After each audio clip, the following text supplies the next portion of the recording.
3 years down the line is about as much as what I can hope for at the moment.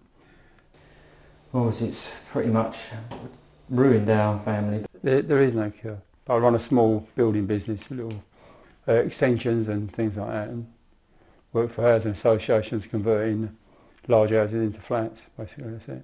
About 18 months ago, I just had some pains in my chest. I went round the doctors. He thought I'd pulled a muscle, but 2 or 3 weeks later it's still the same. I went up to the hospital to have a chest x-ray.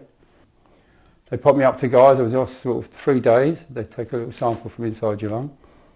Went back and he said, "You've got mesothelioma." I said, "What's that?" He said, "It's lung cancer that forms in between the line of your lung." So I said, "Oh," he said, "What's the treatment?" He said, "Well, there's very little treatment." He said, "It's terminal, really." So I said, "Oh, blimey." Well, if I'd have known about it when I was a teenager when I first used asbestos, it was only a small time. It was only maybe once or twice a year. Obviously, I would have put a mask on. I would have refused to use it. But I knew nothing about it then, nothing at all. It's taken away 85% of what I used to do, really. So I've been in hospital for probably 3 months. I've gone through quite a lot of pain, and my life has been cut short. If I'm very lucky, I say I've got 3 years left. It may not be that long. It may be a year.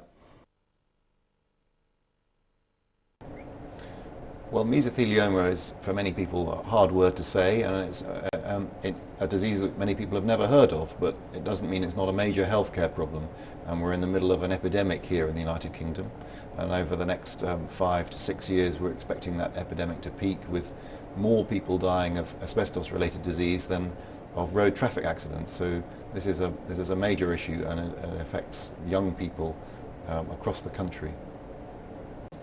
So the asbestos fibre, and it's a mineral which comes out of the ground as a fibre, is very tiny, and that is the trouble. This is a mineral that can form a dust and enter the lungs, and because of its very tiny diameter can penetrate very deeply into the lungs. So I think younger people working in trades which could potentially expose them to asbestos need to remember that this is not an old man's story, and asbestos is still ubiquitous in buildings constructed really right up until the end of the last century, of the 20th century.